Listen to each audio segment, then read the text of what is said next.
in unum Deum, Patre omnipotentem, factorem celi et terra, visibilium hominum et invisibilium, et in unum Dominum Iesum Christum, Filii Dei unigenitum, et es Patri natum, ante omnia saecula, Deo de Deo, lumen de lumine, Deo verum.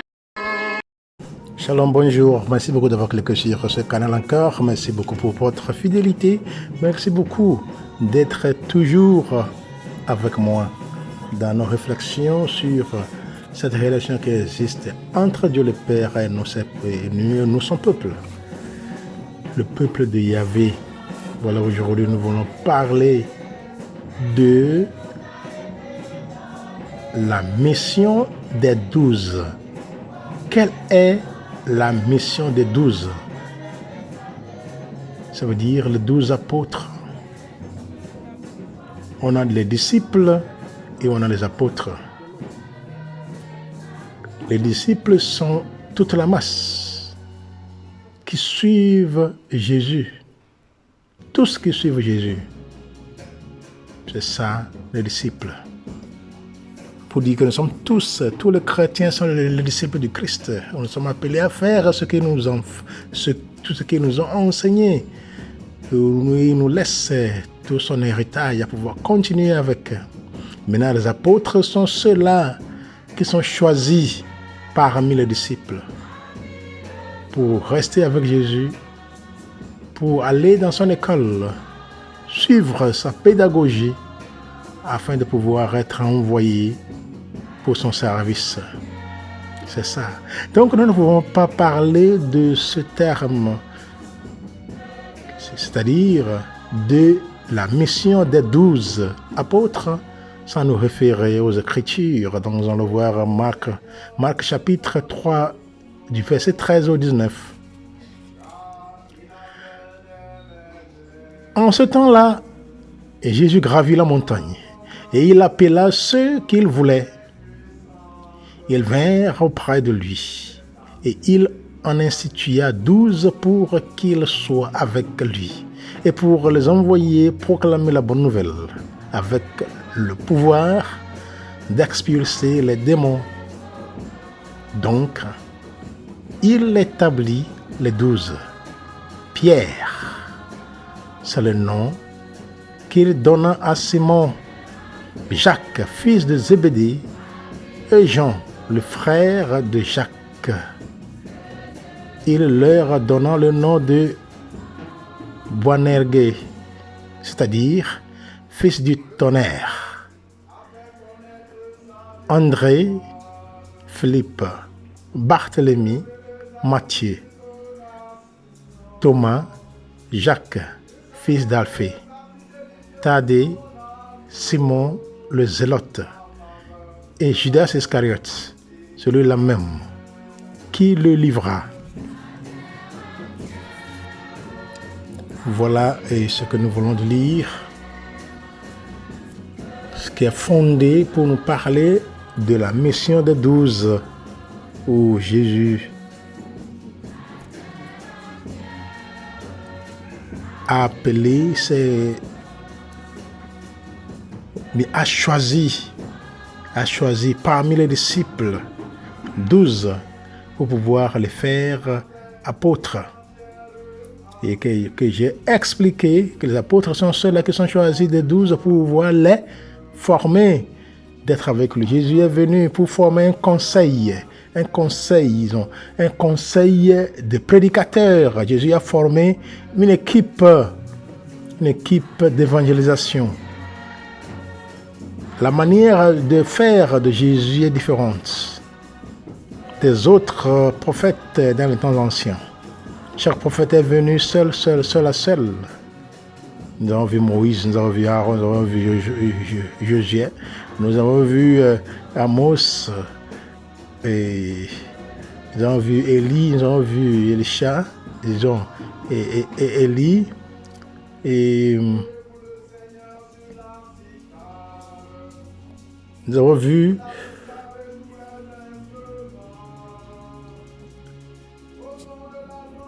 d'autres prophètes comme Jérémie, Isaïe, ainsi de suite. Beaucoup de prophètes des temps anciens sont venus seul à seul, que nous lisons Ézéchiel, ainsi de suite.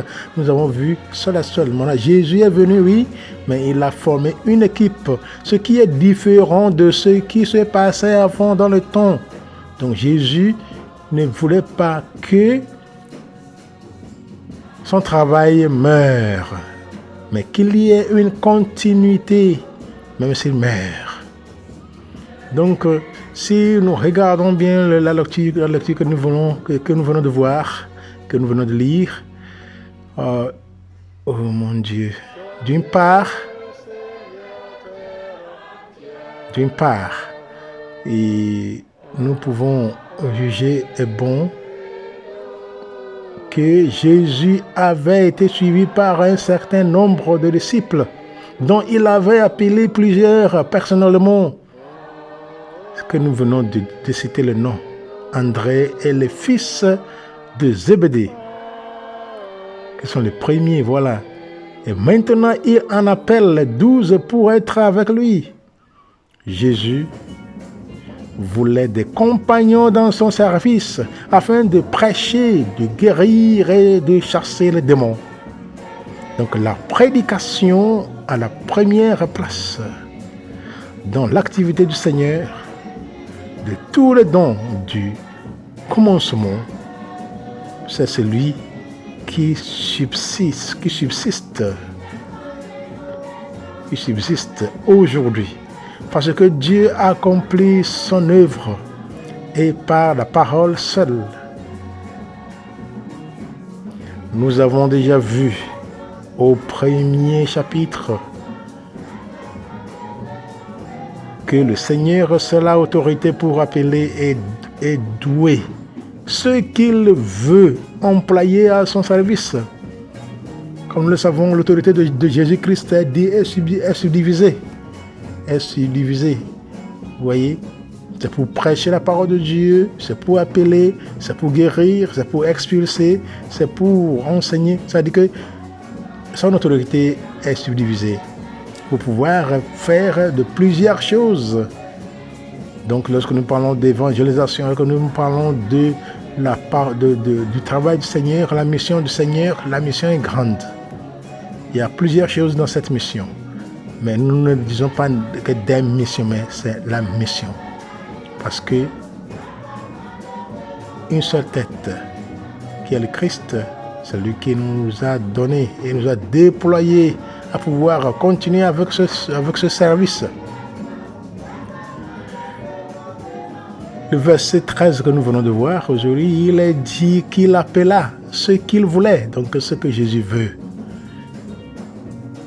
Vous voyez, beaucoup sont appelés, mais peu sont choisis.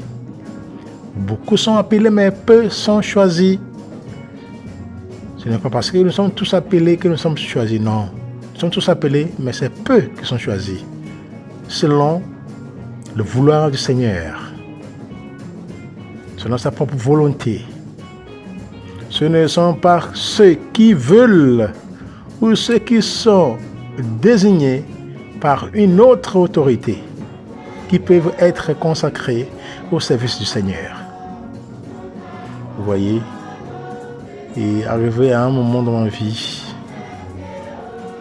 j'avais fait une prière au Seigneur de voir s'il m'a appelé à faire son travail. Si c'est vrai qu'il m'a appelé, il m'a appelé à faire son travail. Parce que j'ai passé par des moments difficiles. Je souffrais, il y a eu des maladies. Et pas maladie en tant que telle. Je souffrais vraiment dans mon corps une seule nuit. Je ne pouvais pas. Je ne pouvais plus me réveiller du lit.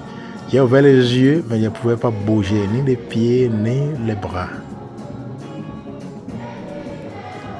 À ce moment, j'avais eu 30, 31 ans, 32 ans.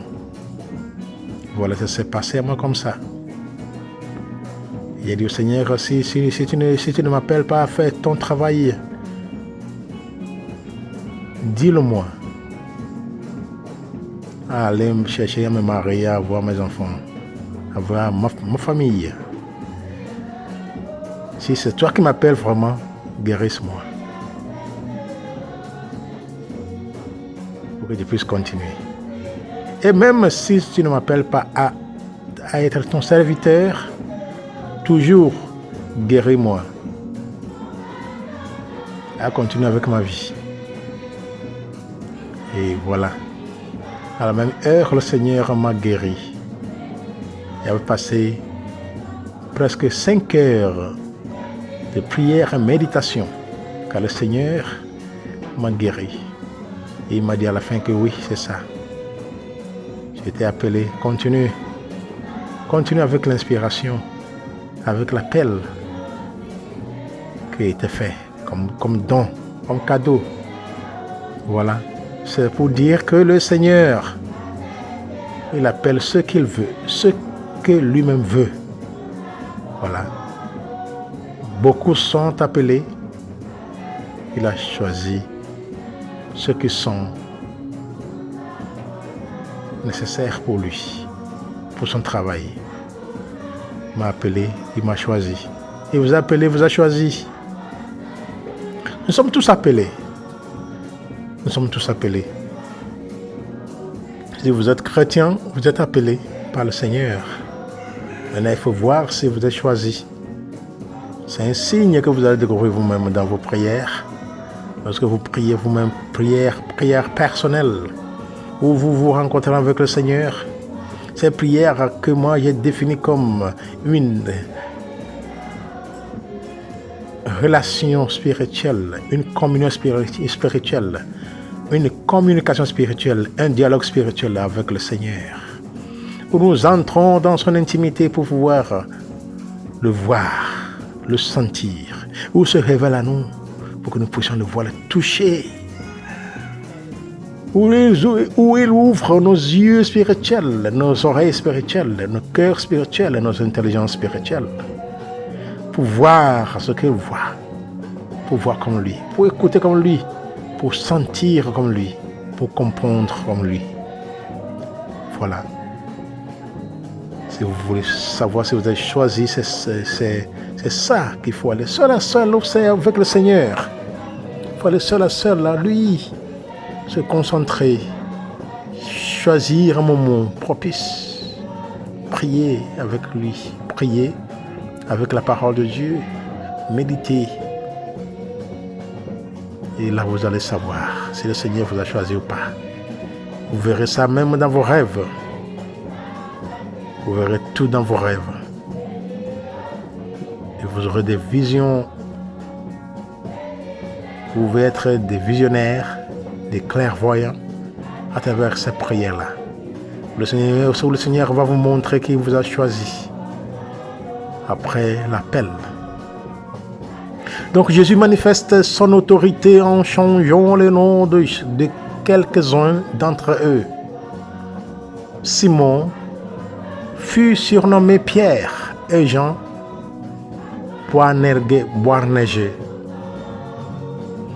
Il y fit sans doute en rapport avec la connaissance qu'il avait de leur caractère, car le nom exprime ce qu'est la personne qui le porte.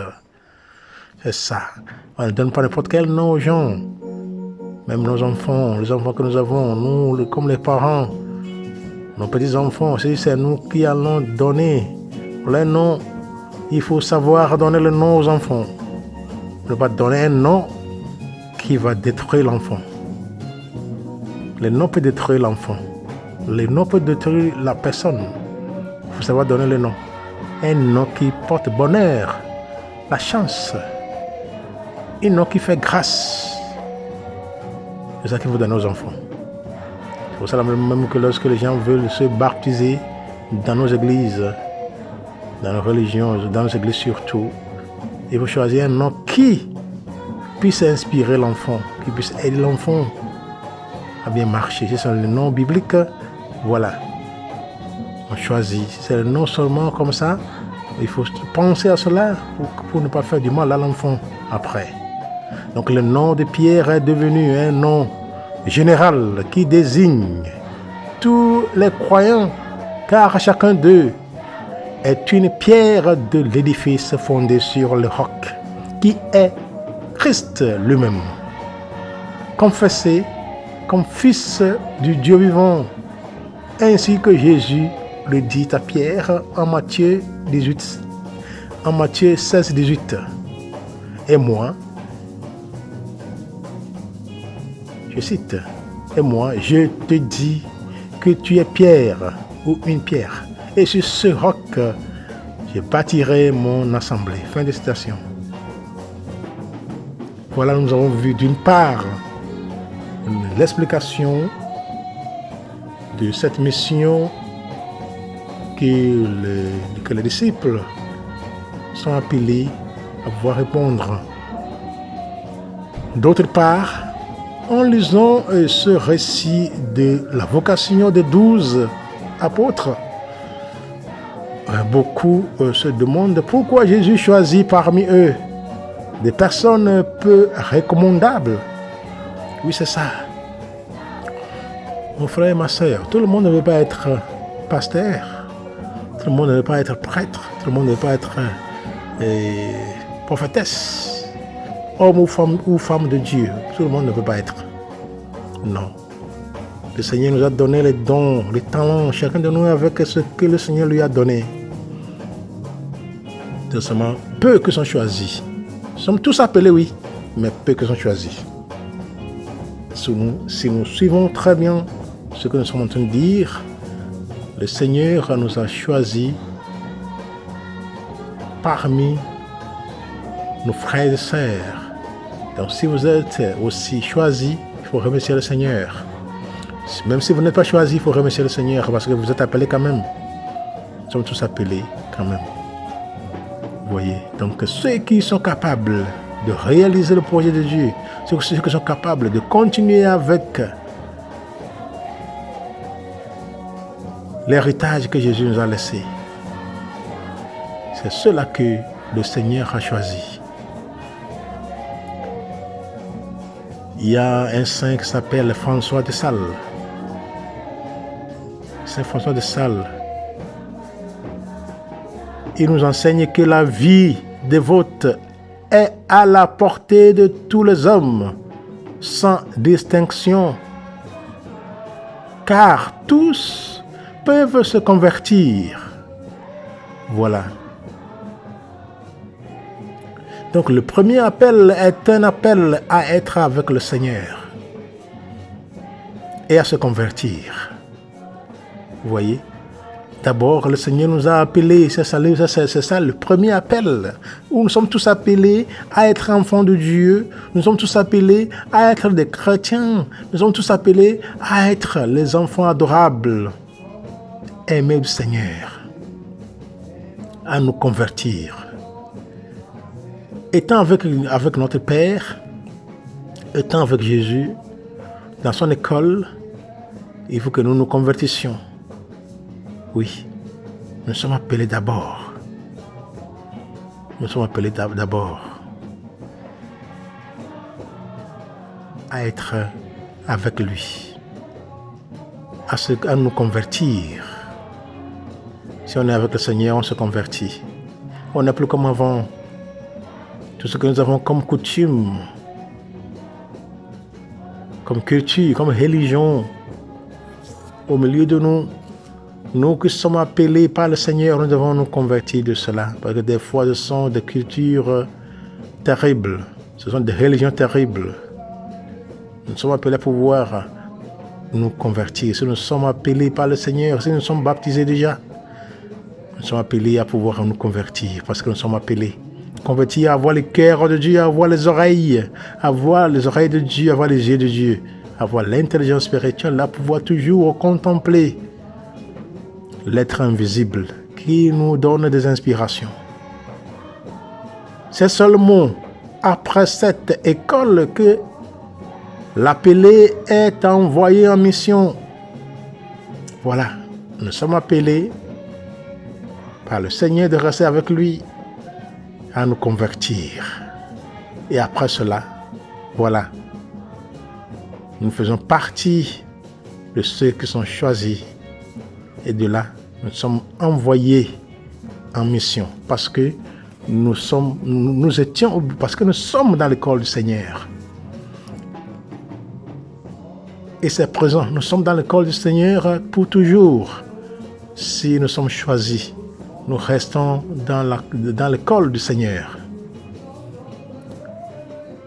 Et quelle est même la mission des 12? C'est ça, si nous avons bien suivi, c'est déjà dit. Être avec le Seigneur, d'abord, et être envoyé pour proclamer la bonne nouvelle. On est avec le Seigneur de son école, puis après, il nous envoie d'aller dans son métier, dans son vignoble, à travailler. Donc les disciples,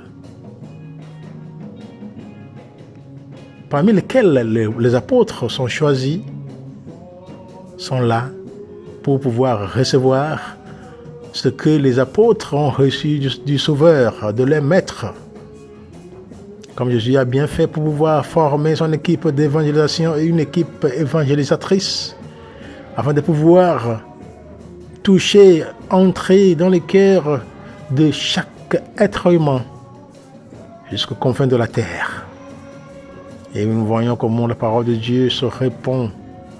Ça s'est répandu depuis le temps ancien. À l'époque, il y a 2000 ans, la foi n'était pas comme ça. Aujourd'hui, à cause du travail des apôtres, la parole de Dieu s'est répandue. Et nous en sommes témoins. Et nous avons comme mission aussi, nous allons parler de ça séparément, la mission que l'Église a. La mission que l'Église a. Quelle est la mission de l'Église? La mission de l'Église, c'est de continuer avec ce que les apôtres ont reçu du Sauveur. Ce que le Sauveur, le Seigneur Jésus-Christ a laissé comme enseignement, comme inspiration, comme décret à ses apôtres. L'Église est venue pour continuer avec. L'Église est devenue comme instrument évangélisateur de la bonne nouvelle. Ce que le Seigneur veut que nous fassions, c'est ça que les apôtres nous ont laissé. Et ça continue.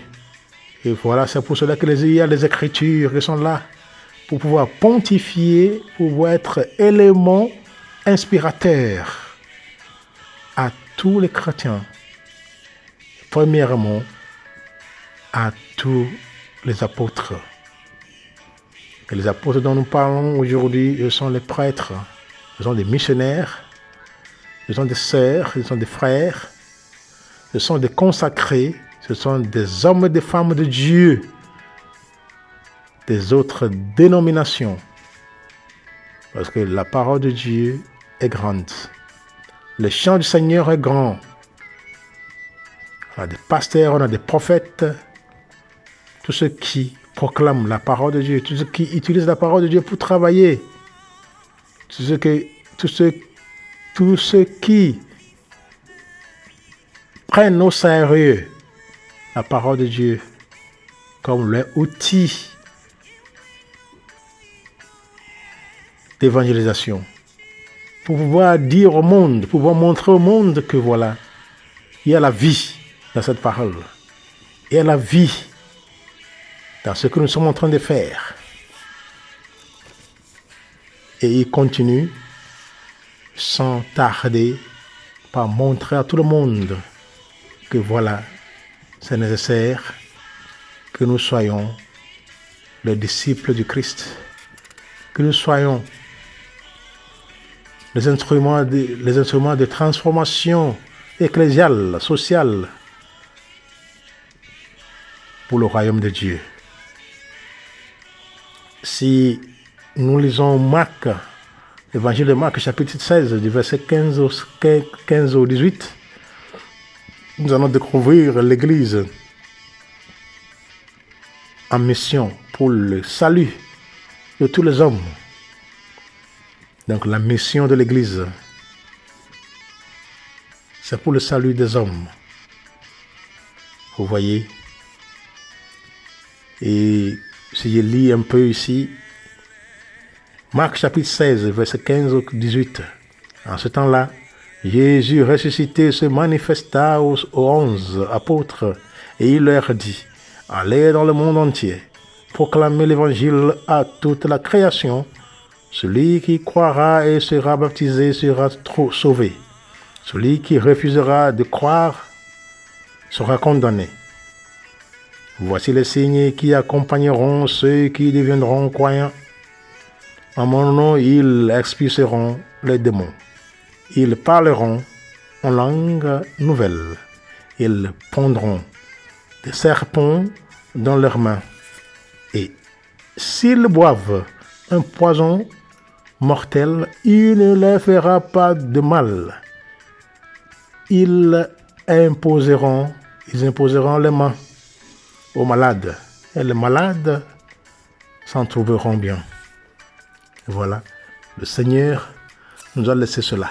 Comme Église, de faire ce que tout le monde sache, connaisse, à ce que tout le monde ait cette connaissance profonde de cette lumière de Dieu.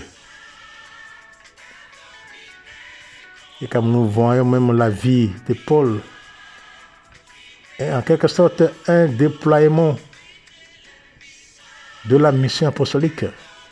Cette mission est donnée par le Seigneur ressuscité, ce qui traduit qu'il s'agit d'un apostolat inéluctable qui porte toujours les germes de victoire sur la mort et sur les puissances du mal.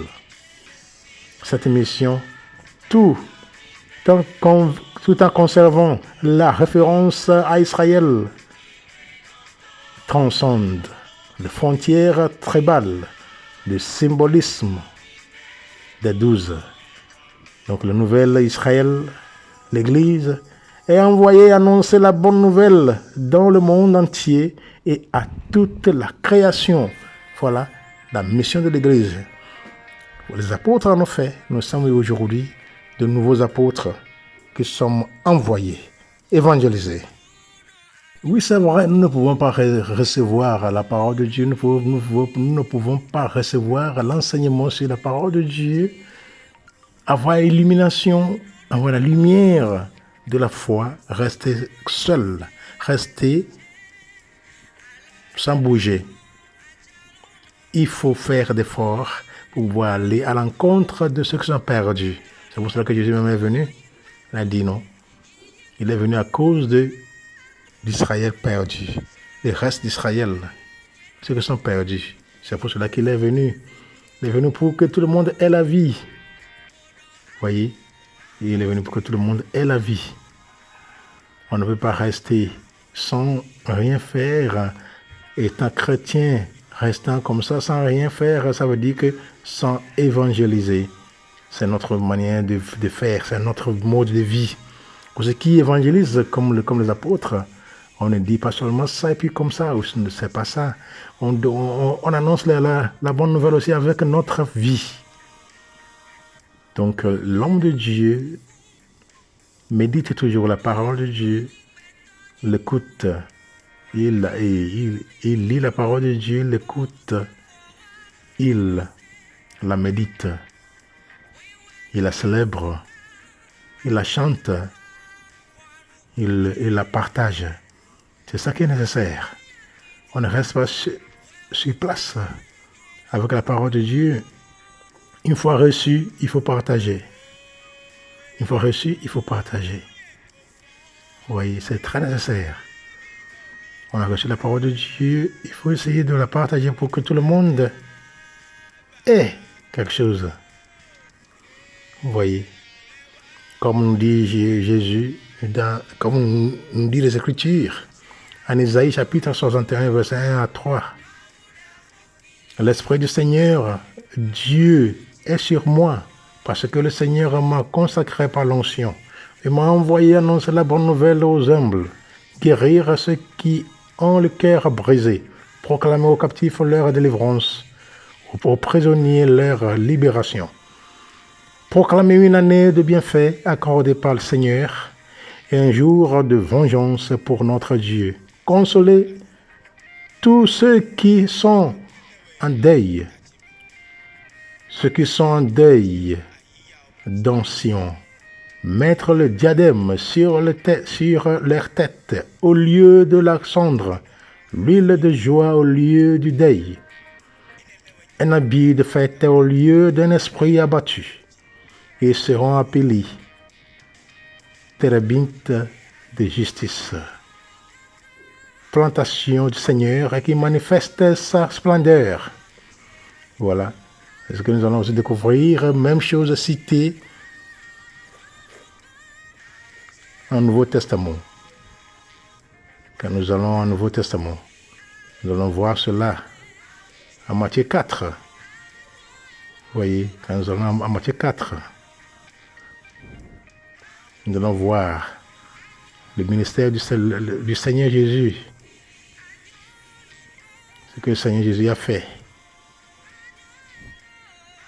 Ces mêmes citations qui est conférée dans l'Ancien Testament d'Isaïe pour démontrer le noyau même de la Bible, la mission du Christ Jésus qu'il nous a laissé de faire. Merci beaucoup, mes chers auditeurs et auditrices. Que le Seigneur continue par nous bénir tous. Merci beaucoup d'avoir prêté attention. Que l'Esprit Saint nous aide à pouvoir évangéliser avec nos vies, nos manières de vivre. Nous sommes appelés, oui.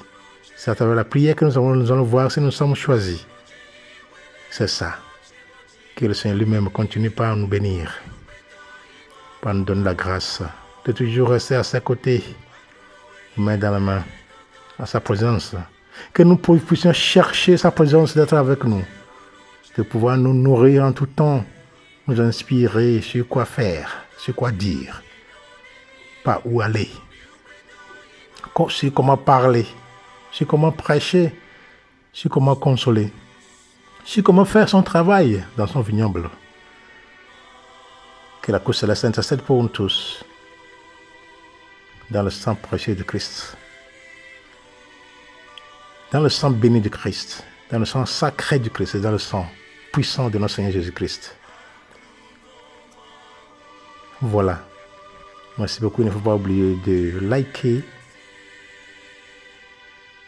de commenter, de vous abonner et de partager la vidéo. Merci beaucoup et que Dieu nous garde.